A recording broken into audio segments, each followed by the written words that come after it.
Welcome to Tell Me More, the all-steel podcast where design meets innovation and we explore the limitless potential of workspaces.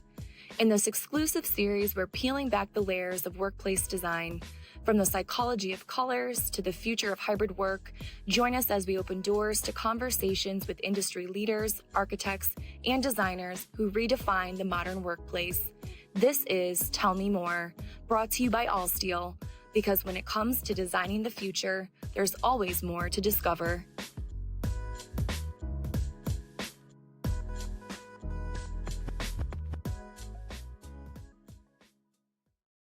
Hello and welcome to the Allsteel Tell Me More podcast. My name is Dr. Lauren Gant and I am a Senior Workplace Advisory Manager at Allsteel, and I have the privilege of being your host today. This podcast today is the second of a series that we are doing on culture and community in the workplace.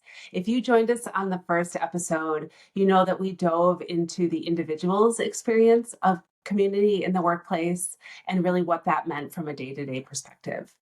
Today, we're going to be talking from a broader perspective on what culture and community means in the workplace and diving into some of the research that we've recently completed. Joining me in this conversation is my colleague, Maria Meschi. Thank you so much, Maria, for joining us. Welcome to the podcast. Hi, Lauren. Thanks for having me. Yes, absolutely. Would you mind giving a little introduction of yourself? Yeah, sure. So I am a lead project strategist at DORIS Research. DORIS is a company that does design research within organizations where we source the challenges and solutions to those challenges from the people that work in that place. So we get to talk to a lot of different people. That's awesome. And so what do you do specifically at DORIS, Maria? I run our research strategy. So DORIS, we're a little tiny company. We're very small. So I do a little bit of everything. But my main role is to work with leaders, work with our clients, and find out what are they trying to understand better, and then put together a plan of questions, surveys, interviews, whatever methods we need to use so we can get the answers from their people to those big questions. Because you can't ask people a question directly. They're not going to answer it. They're not going to answer it. Yes. And I assume, Maria, if you ask a question, people might give you a different response than if, their manager asks a question or if HR asks a question. Mm-hmm. Yeah. Yeah, so we are Maria, independent. Third party, we like to keep ourselves a little apart from the organization so we can be objective. That's great. That's really great. Well, Maria and I first met in person over a cactus-shaped drink at South by Southwest, but we had been working together virtually for a while. Maria and I have been working on some research into the topics of community and culture. And at Allsteel, we have been thinking about this topic for a while. We've been, really trying to understand what is culture, what is community, what is the difference, why are they important? How can the environment help foster culture, shape community, and how can we really help come alongside clients to think more intentionally about these topics? And we've done a lot of our own research, but because Maria is the expert here and because Doris is so good at this and can get those real answers from the people that we care to talk to, we enlisted the help of Doris to help us with this. So Maria, maybe can you frame up the research objectives a little bit for us? Maybe talk about, how we structured it and the major themes. Absolutely. So we're looking into a variety of questions, the biggest ones being like, what is culture? What is community? What's the difference between community and culture? How do organizations intentionally shape their culture? And what are the kind of the facets of space, policies and procedures, as well as just the people in the room that influence those things. So, which is something Doris has been studying for a long time too, right? It was fun to start this project because we'd both already been in this world for so long. So we didn't have to go over any of the basics. We could dive right in. So talking the same language. Yep, that's right. Picked it up. Yeah. So my insights today are going to come from probably a whole variety of projects. Awesome. But the project that we embarked on together, which we called the Intentional Culture Playbook, was involving 70 people across 7 different industries. So we've got a pretty wide range of perspectives, also across different job levels. And at DORIS, we believe very strongly in one-on-one in-depth interviewing. So we did in-depth interviews, and we also did some surveys. And the way we approached it, because culture is such an abstract concept, like people can't just explain how they feel culture, right? Like, how do you answer that? So we spent time asking people to tell us stories of the culture in their organizations. And then we were able to extract from that some universality about how do people experience culture. So our insights are not about the individual organizations or like what is trending in culture, like what do people say? No, it's about like, well, what do all of these people have in common about the way they feel in those organizations? And that's so impactful to do that face to face, to really understand, like, can you define what you mean by that word? Or I need you to clarify that point. And I love the fact that stories were part of this research too. It's not just, we did a little bit of like data too, but statistics too, but having those stories to really back up and add color to what we're talking about. Oh yeah. Storytelling is, I have a really eclectic background. I came into research as kind of I'd say a second career. It's probably more like a fourth career. But I have always had storytelling in my background, in my work, no matter what I was doing. So being able to surface those and use them to hopefully improve the way people feel at work. We spend a lot of time at our work. So I think it's really important to have a good time when possible. So I like to be able to use that superpower for good. Yeah, absolutely. And you mentioned that we've been kind of calling this a playbook internally. And I think, that maybe suggests that it's like, a formula that you can follow, or like a play that you run on a football field, and it's not that clean cut, right? We know that there are some things that maybe contribute to a healthy culture and healthy community, but it's not going to be as clear cut as following, the X's and O's of a playbook. So having those stories as evidence that can resonate with people is impactful too, I imagine. Oh boy. Yeah. Culture, community, people are very complex. And it would be great if it was an this, then that type of story I could tell you. And it's just not that nice, are they? We're not that clean cut. Not that clean cut for scientists. Okay, so let's dive into I'm curious what you want to share with us about this research about, how are people thinking about culture, and how are people thinking about community? Are those two things overlapping or separate, or what is our research suggesting there? I think the first way I'm going to talk about this is culture is the what, and community is the who. And then like behavior, process, and all of this other stuff is the how. Love that. So, but culture is, when people talk about the culture of an organization, they talk about it like they're talking about somebody's personality. You're like, oh, they're so welcoming. They're so, it's so they're so inclusive. And so it becomes like, it's almost personifying the organization's culture. But the community piece is much more specific, and it varies a lot more, even within the same organization, because who your community is, it depends on how you built it or didn't. So every organization has a culture, whether you want to or not, whether you've done anything intentional behind it or not, you've got one. And because we can't make people do anything, we can only influence their behaviors.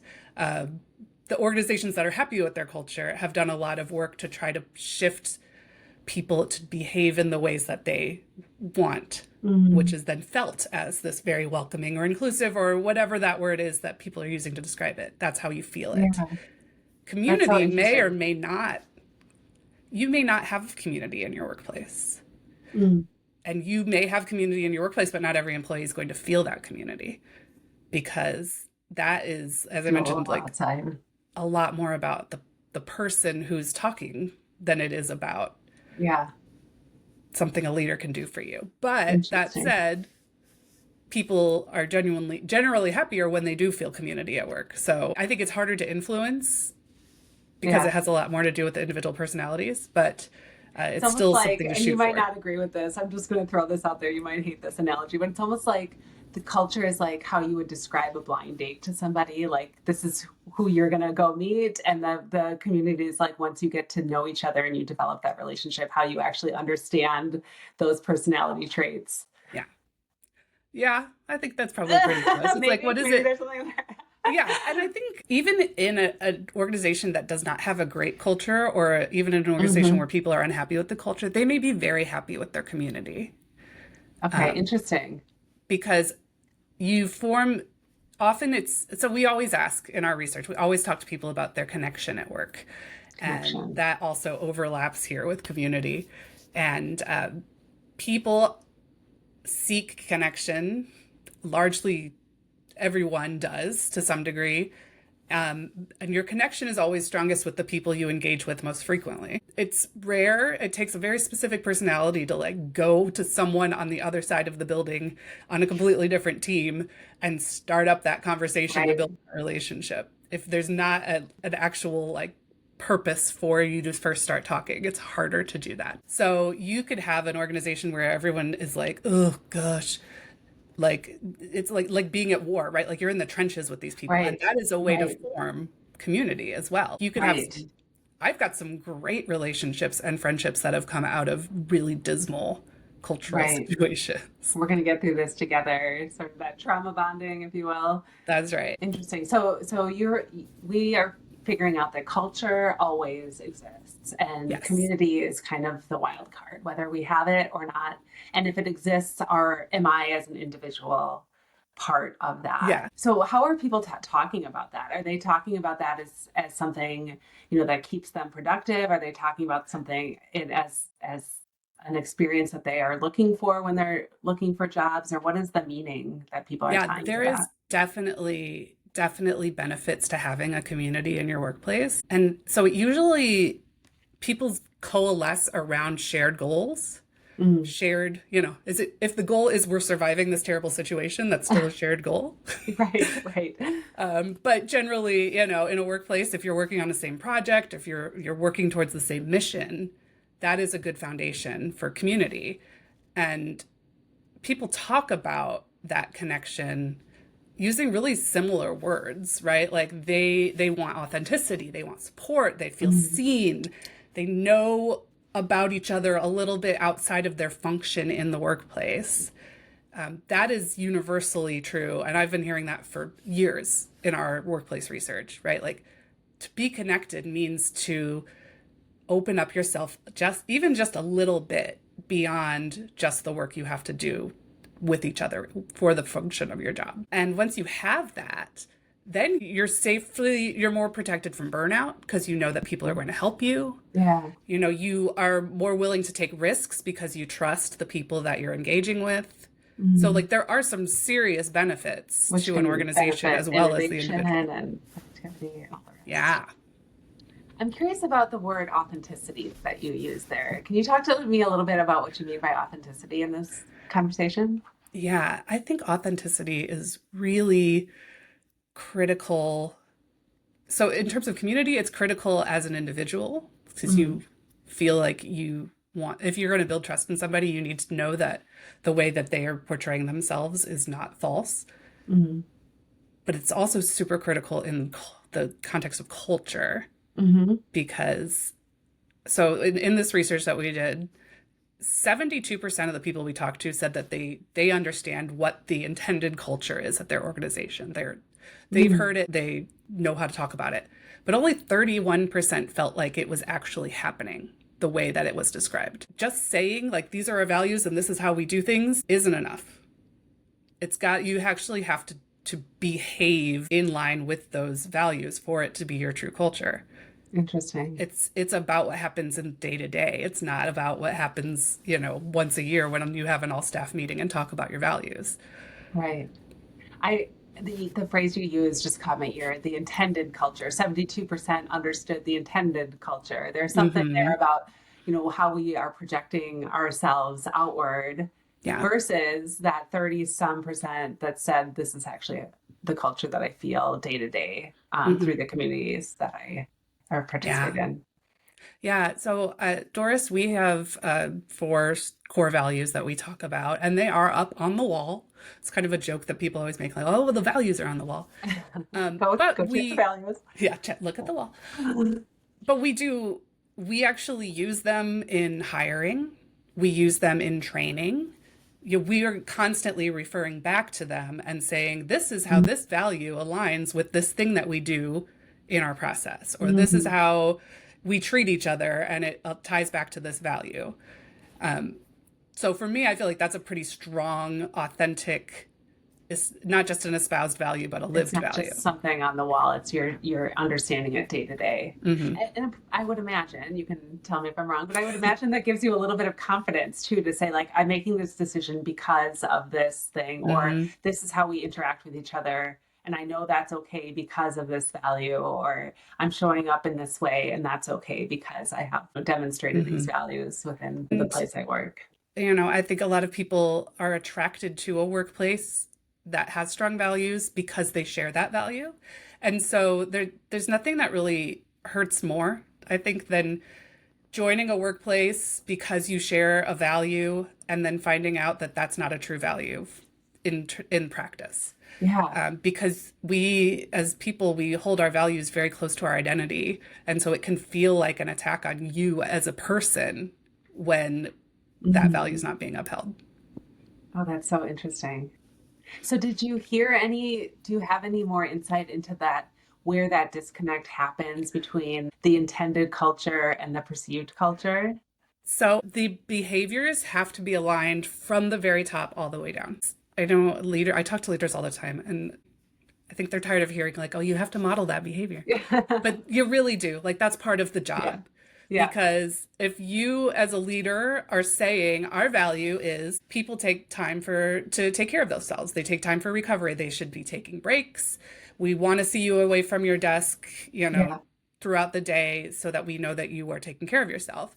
But if you yourself are always in your office, you're never in the break spaces, you're never leaving the office to go take a yoga class in the middle of the day. If you're not doing those things, people are going to emulate the behavior. Right. They're not going to emulate what you told them that you want. Right. I've heard it called loud leaving before, Yeah. where you make a little bit of a scene about, I'm going to my yoga class, or I'm going to watch my kids' game, or whatever it is, and kind of advertise it a little bit as a demonstration of, the acceptance of that action. Yeah.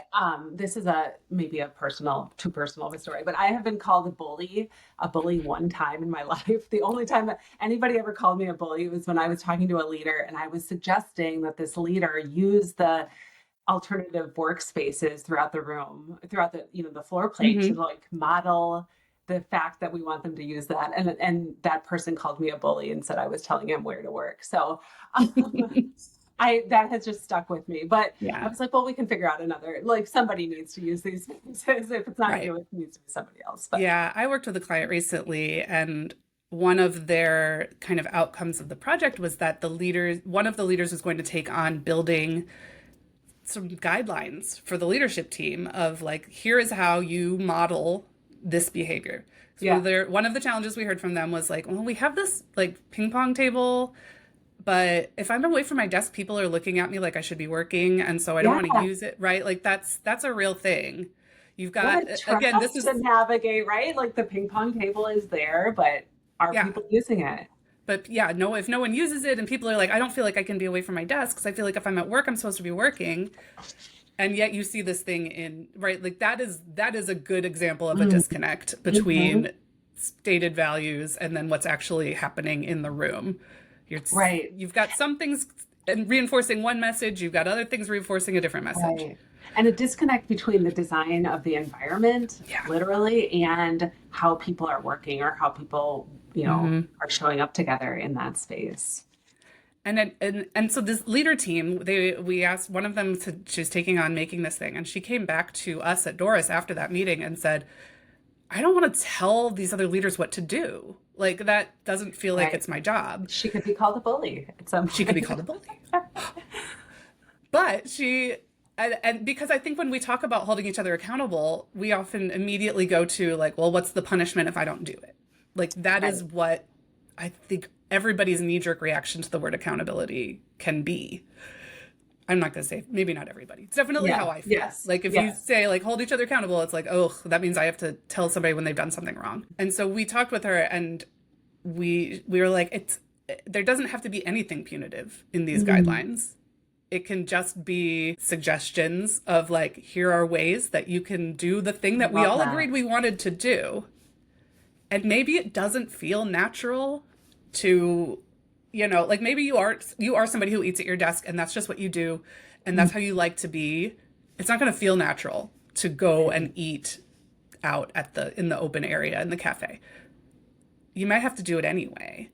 Yeah, but then if the other side of it is, so you may have to push yourself. And if people aren't pushing themselves and other leaders are noticing it, then it's not like you are fired or I'm taking away your PTO. Like, I don't even know what you would do punitively in these cases. Right. That's the other piece of it. Right. It's like, I don't know how you would punish somebody for not doing the thing they said they would do.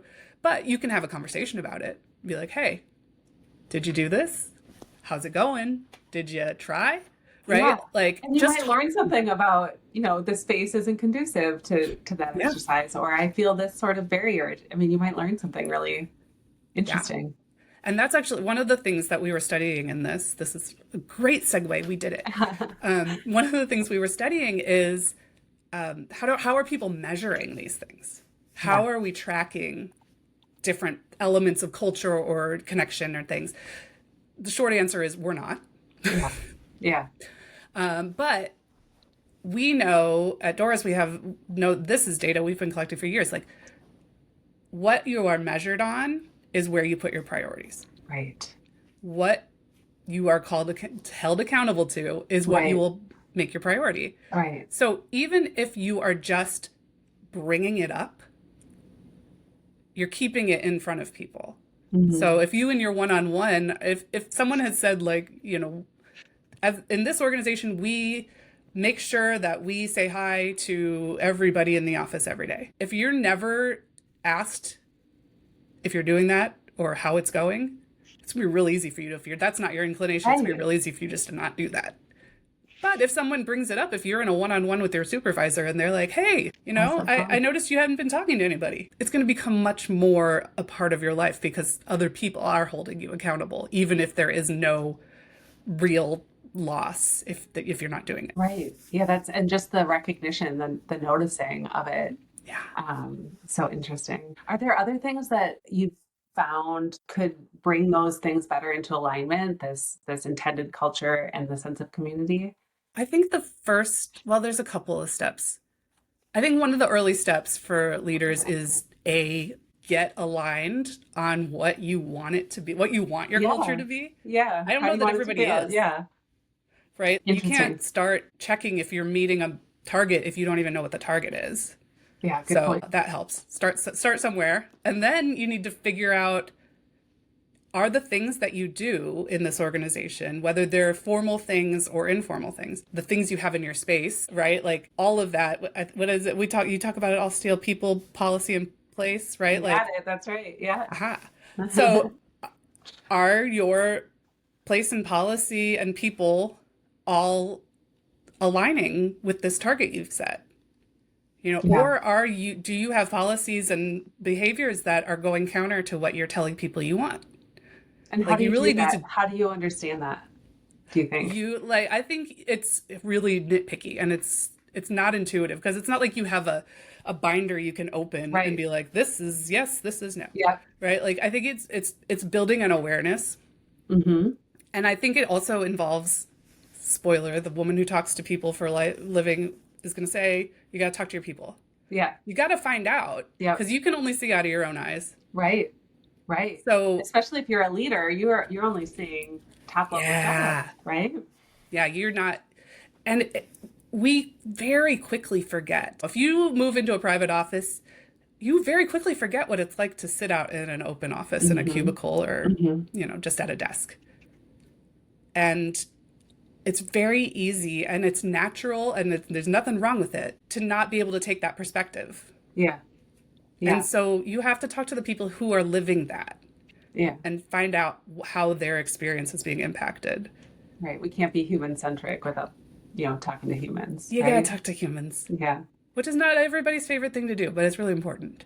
And can be hard, and feedback is difficult, right? But Hmm. we have to do that audit, you think? I think so. And then finding ways to adjust. So I use an example from a previous job of mine that I used to work in recruiting at a university at like one of the schools for one of the programs. And the way that the university financials were set up, we were actually in competition with every other school on the campus. Hmm. From the student applying perspective, they were applying to the university. Yeah. But internally, I'm fighting with someone at the School of Liberal Arts for the same person. So Interesting. how do we show that like we are all united under this banner of this university, but then on the inside we're actually fighting with each other for resources? Like that is a disconnect. Right. And they never solved it, but it's a good example. Right. And you may not be able to solve all of these things. And I think that's a reality that everybody contends with, right? Reality is always going to rear up and get you. So if But that's ignoring the case, it isn't helpful either, right? you got to talk about it. Right. I think people will appreciate you calling it out and being transparent that like, hey, we know that isn't really aligned with our values. There are reasons why we have to do it this way. Right. And we are looking to see if we can make changes, but for the time being, we're sorry. Whatever Right. that looks like. And sometimes I sense that there's a hesitancy to hear from employees because we can't do everything for all people all the time, right? Yeah. We don't want to ask what's a barrier because we might not be able to solve it. But almost maybe worse than that is asking them what's wrong, hearing what's wrong, and saying nothing about it. So maybe even just acknowledging, like, we heard, here's where we're struggling to make these changes, but we're not going to lose sight of it, or we know this is, we hear you, right? So it's a little bit sticky there sometimes too. Yep. And this is why we are working so well together, Lauren, because I feel exactly the same way. Yeah. And it's often something that comes up in my work where leaders are like, well, I can't, we have to make sure they know we can't do everything they ask for. Yeah. And in my experience, people are pretty rational about that. They know that you can't do everything they're asking for. They really appreciate being asked. Sure. But asking is not the same as promising. Right. And most people are pretty aware of that. Right. And asking without any follow-up runs the risk that people are going to stop talking too. Oh, yes. Right? Yes. And I see that happen all the time too, right? Like people are going to get real tired of giving the same feedback over and over and seeing nothing change. They're just going to disengage, which isn't good for your culture, regardless of what your values are, because you need people to engage in their work. Right. So, I mean, hopefully, we are come to a place where we can have these conversations more readily internally. But another reason why Doris is so great, because, we're getting your insight. Somebody can talk to you about these things, and it's a little bit less heated maybe than other. It's still pretty heated. Okay. But at least okay, that's good. They're honest. At least I know that, right. It's not, I feel like we're a safe space for people to get that heat out and not get in trouble for it. Okay. I don't mean to put you on the spot, but are there any like great sticky stories that you heard about culture versus community that you can share with us? I will say one of the things that I really loved that I saw in the data was we asked people, does your organization sponsor activities like events, relationship building type things? We asked like, how many were you invited to in the last 12 months? And then how many did you attend in the last 12 months? And so for the most part, if people are attending like 1 to 5, so we gave them like ranges 1 to 5, 6 to 10, blah, blah, blah. If the organization offered 1 to 5, they went to 1 to 5. If they offered 6 to 10, they probably went to 1 to 5. Okay. And there's a whole other, like we talked about measurement and how that influences how you prioritize. Job level and what your life stage also has a lot to do with that. And so Interesting. especially when these social things are happening outside of traditional business hours, they are Stuff. they're tough, right? Yeah. Especially for people who have other life stuff in their lives, like most people do. But the story I'm going to tell is one respondent, we asked like, oh, why that number? Why did you not go to more? Whatever, however they wanted to respond to that. And they were like, it would be better if the boss wasn't there. So there is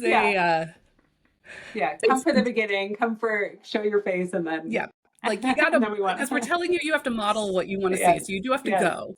But give them some time where they can be with their peers and not their if you want us to socialize as our whole true selves, don't make it feel like we're being watched. Yeah, I love that.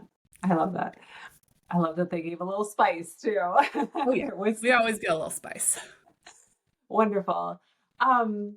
So, and in our research, we dove into some of the activities that we see happening in the workplace that could help drive and foster community, like socialization, as you brought up, and like mentorship, and how that impacts innovation. And it's a broader conversation, and I hope that we can have that conversation on another episode. But anything along those lines broadly that you'd be willing to share with us today?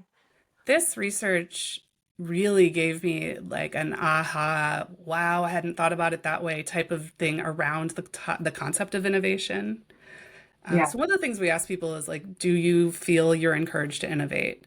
A lot of people don't feel they are, which is interesting because a lot of organizations are really pushing for innovation, but it seems like it still has a very like tech connotation to it. And it's like innovation's for those people.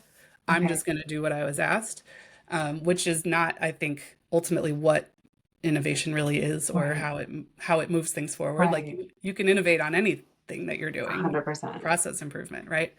But the other thing that has always bothered me about innovation, even going back to when I was working for a university, was this concept of maker spaces.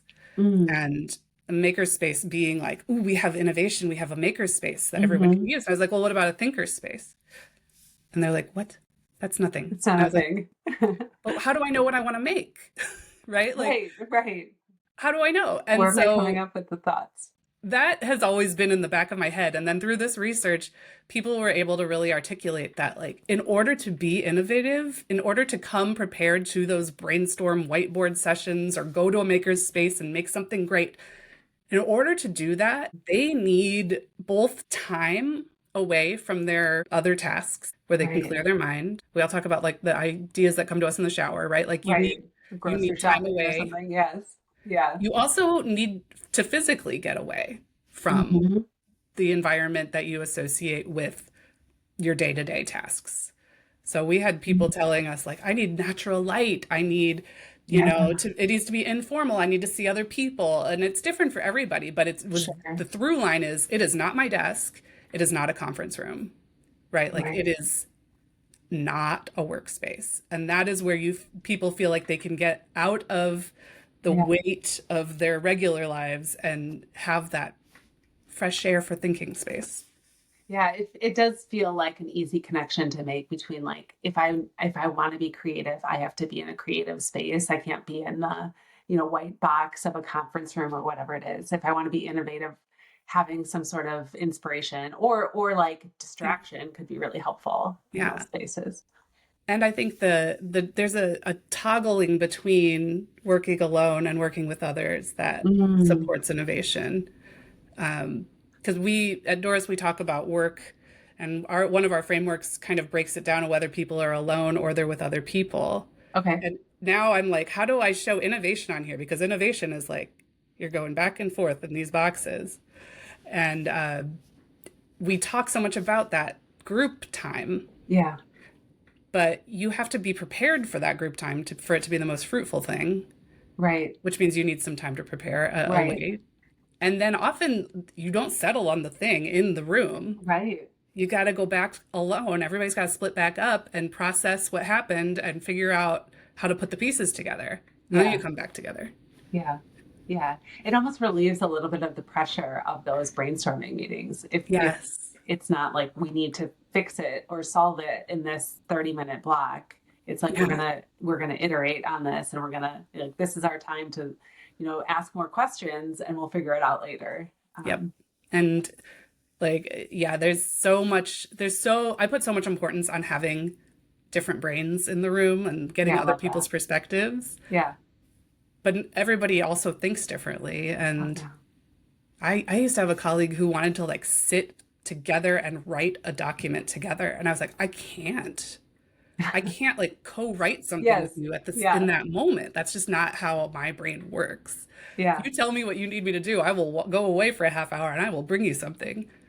Yeah. But that, that was just. Well, even just the recognition of that like figuring that out is a huge thing too. And having the spaces to, figure that out on your own is huge. Because I don't know if a lot of people, who haven't had that autonomy to choose how and where and why they work have had the opportunity to figure out, like, actually, I focus really good in this place during this time of the day, right? So just knowing that is really interesting. And that is, we haven't talked a lot about remote or hybrid work on this conversation, but that is one of the things that we hear a lot about the benefits of remote or hybrid schedules is that I know my house, I know my neighborhood. I can seek out those environments very easily when I'm working from home, which I am. If you see my guitars in the background. I'll sing. I don't have any cool guitars, but I see a lot of value in people being together in an office, absolutely.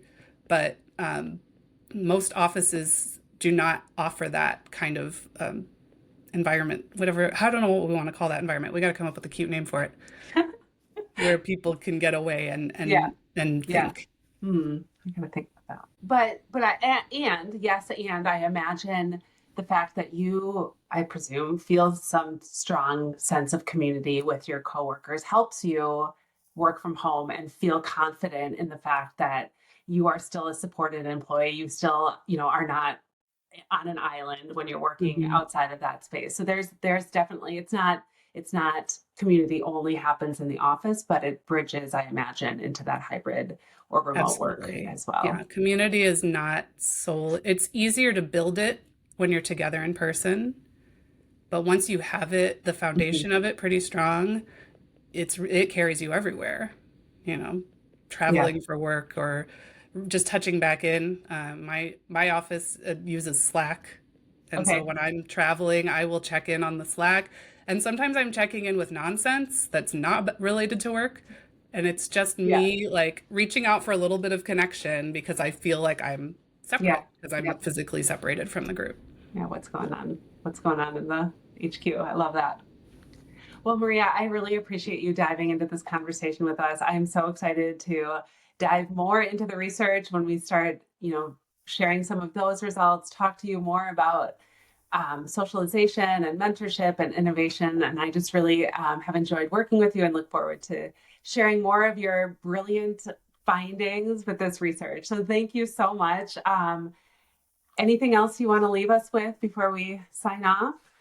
If I had to say one takeaway, if you have one takeaway from this conversation, I think it's got to be that culture lives in daily and hourly experience and not in one broad statement made at the beginning of a year. I love that. You have to do it every day, every minute, every hour. I love that. Yep. Authenticity. That is right. And thank you so much for having me, Lauren. This was a lot of fun. Oh, I love talking to you, Maria. We'll talk more. And thank you all for joining us on another episode of Tell Me More. We look forward to having you join us on the next one. Take care. And that brings us to the end of another fascinating episode of Tell Me More. We hope you enjoyed this deep dive into the world of design and innovation. If you're hungry for more insights and stories, make sure to subscribe to Tell Me More on your preferred podcast platform. As we sign off, remember that the conversation doesn't end here. Connect with us on social media at AllSteel and share your thoughts, questions, or even your favorite moments from the podcast. We love hearing from our engaged and curious audience. Stay tuned for our next episode where we'll continue exploring the Design to Do More philosophy. Until then, thanks for listening.